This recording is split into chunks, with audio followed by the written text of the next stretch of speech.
लग्नाचे दागिने म्हणजे श्रीमंत पेशवाई दागिने, नाशिकचे सुप्रसिद्ध सराफ मयूर अलंकार सराफ। ताज्या बातम्यांसाठी नाशिक न्यूजच्या YouTube चॅनलला सबस्क्राइब करा आणि बेल आयकॉनला प्रेस करा।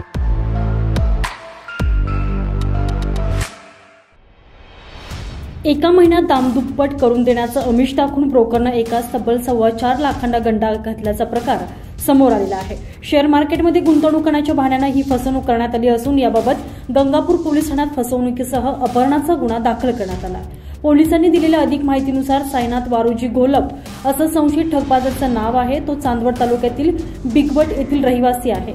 याबाबत प्रवीण सानप यांनी फिर्याद दाखल केली आहे। संशयित आणि तक्रारदार यांची 2022 मध्ये ओळख झालेली। या ओळखीतून घोलपनं ब्रोकर असल्याची बतावणी करत सानप यांना शेअर मार्केटमध्ये गुंतवणूक करण्याचा सल्ला दिला। यानंतर सानप यांचा विश्वास बसल्याचं लक्षात येताच घोलप यानं शेअर मार्केटमधील गुंतवणुकीतून एका महिन्यात रक्कम दुप्पट करून देण्याचा आमिष दाखवत हा गंडा घातला। त्यानंतर 2.5 महिन्यात सानप यांनी सुमारे 4,20,000ची रक्कम रोख आणि फोन पेच्या माध्यमातून संशयित घोलप याला दिली।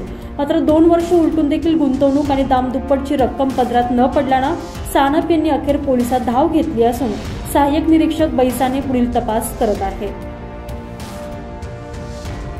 तुषार ढेपले, नाशिक न्यूज, नाशिक।